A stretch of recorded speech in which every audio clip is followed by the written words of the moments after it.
what's up, class of 2020? First and foremost, let me say congratulations. I'm speaking to you all this evening as a black graduate myself, graduate of the year 2020. And I must say that we are graduating in one of the most peculiar years this country has seen in a very long time. It's peculiar because one of the things that is most pivotal to human behavior, I'm speaking about human interaction, has been prohibited for us. It's peculiar because we've been forced to go from hands-on to completely online almost overnight. Now we live in a virtual world.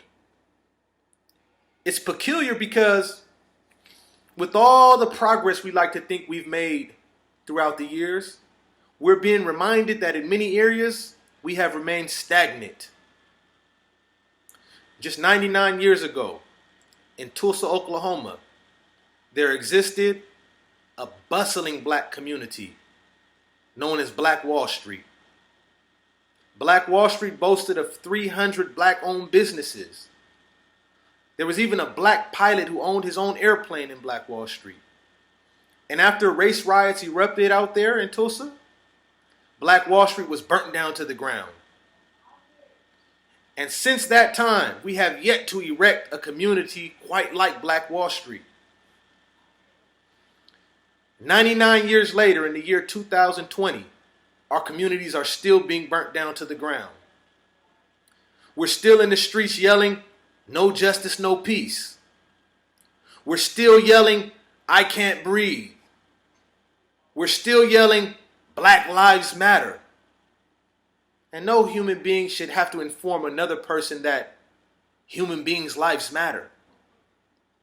Yet the only reason we're yelling Black Lives Matter is because we've been shown year after year that our lives really don't matter to many Americans.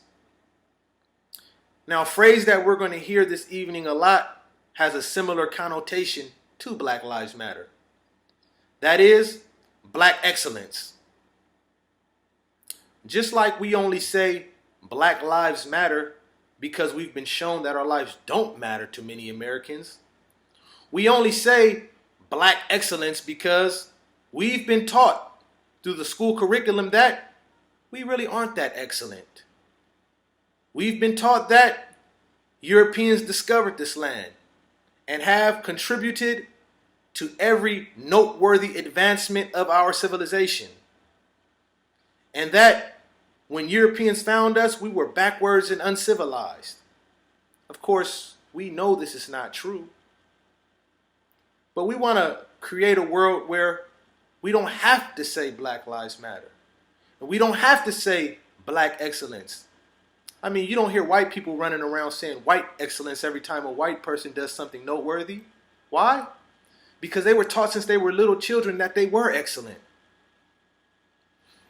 And the problem with us saying black excellence in many cases is that our ideas of our excellence are imposed on us by outsiders who are telling us the fields in which we are expected to excel.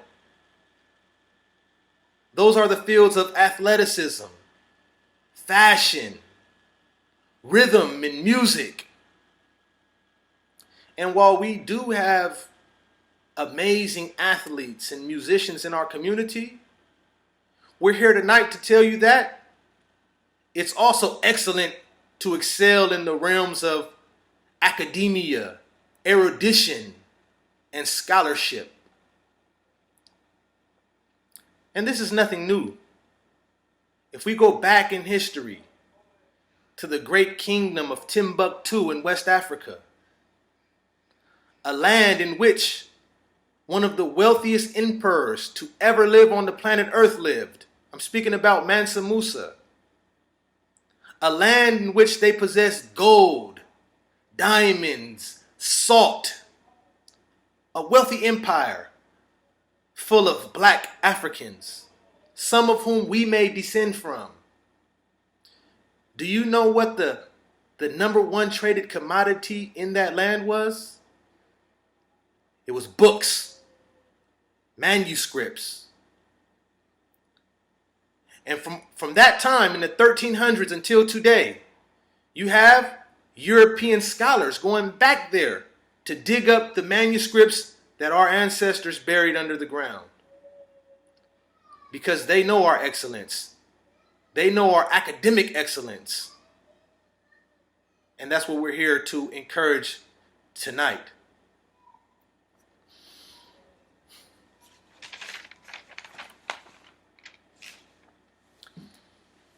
Now, if you haven't found out or discovered that you are black yet, I guarantee you that soon you will.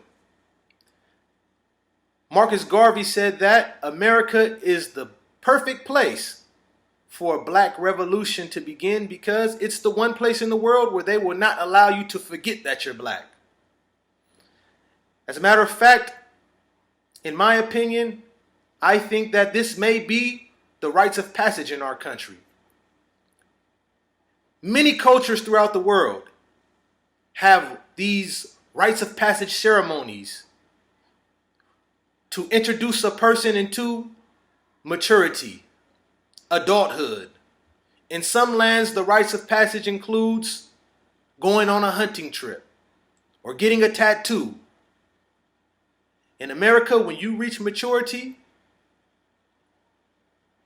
I believe it's when you have that experience that you realize that certain people in this country are going to despise you just because of the color of your skin, just because you're black.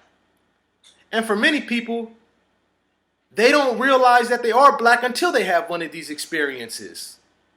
This is their rites of passage. Because this is the one unifying thing that every black person in this country will experience at some point of time. I'm pretty sure that if you were blessed enough to make it to the 12th grade in high school, that you've undergone this rites of passage. And since you must be black and you have no option in this country, I want to encourage all of you as you progress into the upper echelons of the academic world, into these higher institutions of learning, into these universities and colleges. I want to encourage you to be the best black student that you can be, to exude black excellence, not in the way that they told you that you need to be excellent, but in a way that will carry the torch of those who came hundreds and hundreds of years before you. And I want all of you to remember that when you complete your mission and get these degrees, that a degree can be a license to blend in at the workplace or a license to stand out. It can be a ticket to leave the neighborhood, or it can be a pass to come back and lift those up who are still struggling and looking for a true educator to see that latent potential that we all have. I hope to see all of you do something meaningful with your credentials because you are the future. Congratulations. Much love.